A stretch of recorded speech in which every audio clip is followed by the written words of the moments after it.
Hello everyone, I'm George from Ireland. Welcome back to my channel. This video is about Russian foreign policy, asking what it is and how far it's succeeded since Donald J. Trump was re-inaugurated. Putin was very open that he wants to rebuild the Russian Empire as far as possible, to retake all the countries which are formerly part of it. If you can't annex them directly, as he's trying to with Ukraine, to control them indirectly. Now, the difficulty for him is obviously several of them are part of NATO. Well, three of them, Latvia, Lithuania, and Estonia. They're part of the European Union, those three. Others are aspirant members of those. You know, Poland, at one time, the eastern part of Poland was part of the Russian Empire, and so forth. There were other Central European countries which were once communist, indirectly controlled by Moscow. So we'd like to exert as much control over them as possible. It's megalomania. It's that simple, really. It's not ideological. Suppose he appeals to homophobia, to family values. That doesn't make much sense for a man who often has mistresses, but that's what he'll say. So there's this ideological promiscuity or flexibility. Now, in the communist days, communism at least had universality. Didn't appeal to that many people, but theoretically it was applicable to people of all races, of all religions, better off actually no religion in the whole world. But this Russian hyper-nationalism, it doesn't have any appeal to people who are living in Namibia or Cambodia or Paraguay. So he can appeal to some anti-Western sentiment. And of course, there are some plausible reasons to resent American mastery, and maybe the rules-based order. There's some revisionist powers around the world. So he wants to enfeeble and isolate his enemies to take them one by one. Even he recognized not strong enough to attack them all at once. And he's only had limited success well, very limited success in rebuilding the Soviet Union.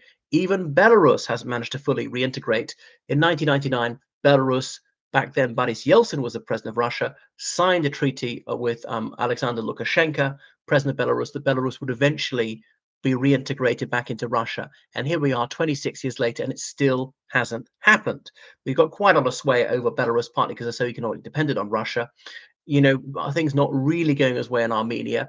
Some success in Georgia, someone who's fairly friendly towards Moscow being elected there, and then just limited influence in Central Asia. So in that sense, failing. And he would want countries not to sanction him, not to arm Ukraine, not to fund Ukraine, to ideally recognize the illegally occupied regions of Ukraine as part of Russia. Now, more or less, his client state, Syria, under Assad, recognized this, recognized Crimea as part of Russia, recognized Abkhazia and South Ossetia, which Russia stole from Georgia in the early 90s. But that was about it. Even former Cold War allies like Cuba or Vietnam to neutral on these affairs. So when it came to the votes in 2022 on the Ukraine war, only 5 countries voting alongside Russia: Eritrea, North Korea, Belarus, Nicaragua, and was there one more? I can't remember who it was. Maybe it was just 4 more. But much more successful since Trump came back. So he obviously really detests NATO because the United States is way stronger than Russia is, in terms of having more assets usually. And even they don't have more assets and more tanks, but they're far better.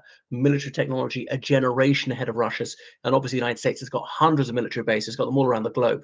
Russia's only got them in Belarus, the illegally occupied regions of Ukraine, Armenia, let me see, Tajikistan, Kyrgyzstan, that spaceport in Kazakhstan, are still in Syria, and that's it, hoping to open them in Sudan and so on.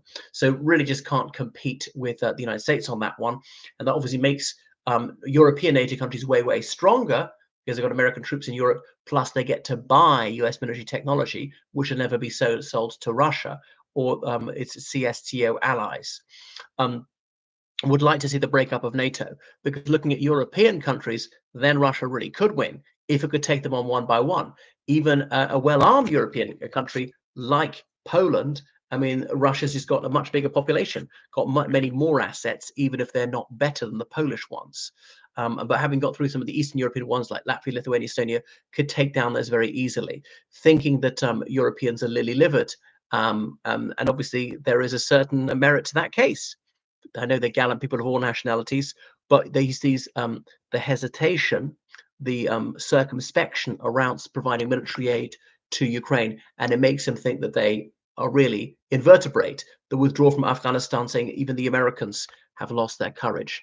But there was this recent vote in the United Nations to condemn Russia's invasion of Ukraine, and that was just 3 days ago. 193 member states voting in the United Nations General Assembly. So okay, so the resolution originally drafted by the United States, and uniquely, even the United States voted against its own resolution. Staggering. So 93 votes, 93 countries voted to condemn Russia's illegal war of unprovoked aggression. 73 states abstained, a growing number of abstentions, and then eight, including the United States and including Russia, voted against. Um, Now, that doesn't add up to 193 because some countries simply don't vote at all. So it was incredible. That was a real success for Russia to get slightly more countries at side, a lot more abstentions, but also the United States joining its side. It shows just how erratic Donald Trump's foreign policy is.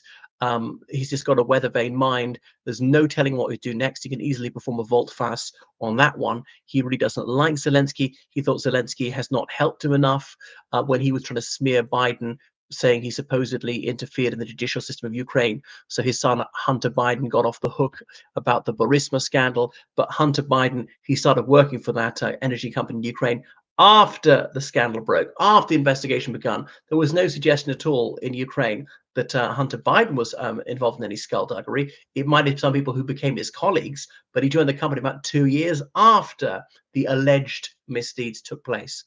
Anyway, in the United Nations, the U.S. ambassador to the United Nations votes as the president orders her, is Dorothy Shea, saying the war is going on too.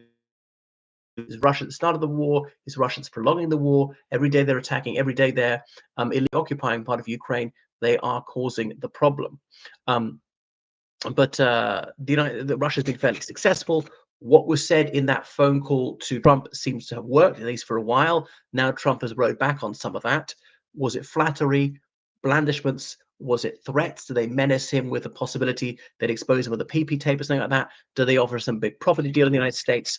I don't know. Whatever they did, it worked for a while. But the trouble with Trump is once he's bought, he doesn't stay bought. Can easily betray people.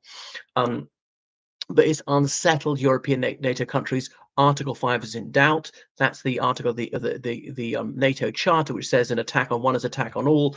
If any NATO member state is attacked, then it can demand the others come to its aid. Well, actually, they have a meeting about it first, and they then go to their aid. That's only been put to the test once by the United States after 9/11, and that's why they all had to go and fight in Afghanistan. So Trump publicly saying that he wouldn't come to the aid of these European countries. So it's really worried them. It's enfeebled NATO. Some people are even saying fatally. I don't think fatally, but I could be wrong. But a lot of people in the United States are singing from Trump's hymn sheet, not least J.D. Vance, who may well be president before this presidential term is up if Trump dies. So it's been fairly successful for Russia, very successful in the global south. And they even published a policy position paper 2 years ago saying the place we can really expand our influence is Africa, which is why Wagner, their private military company, was no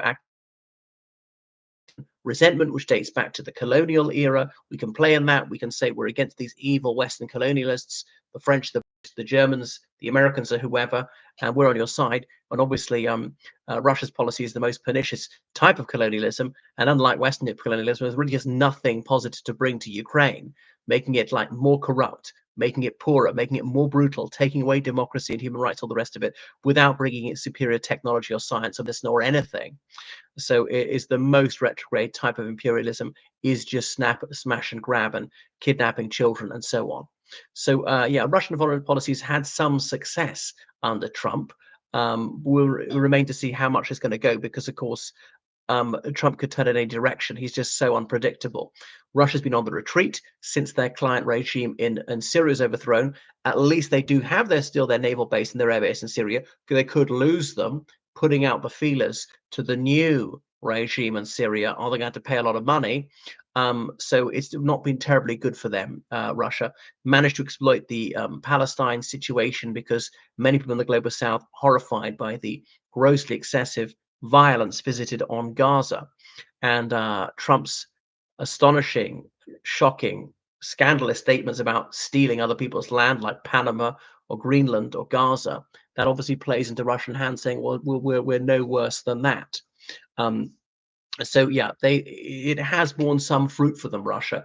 How long it'll play out in the long term, we're not sure. They don't have much largesse to give because their economy is suffering. They don't have superior technology. Their culture is not particularly attractive. The soft power of cinema, of music, of dance, of fashion, of architecture, of cuisine, anything like that.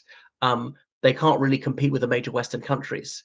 You think, or indeed non-Western countries like Japan or even China. Right. Thank you for watching my channel. Make sure you subscribe to Patreon, donate PayPal, georgecallahan79 at gmail.com. Toodaloo.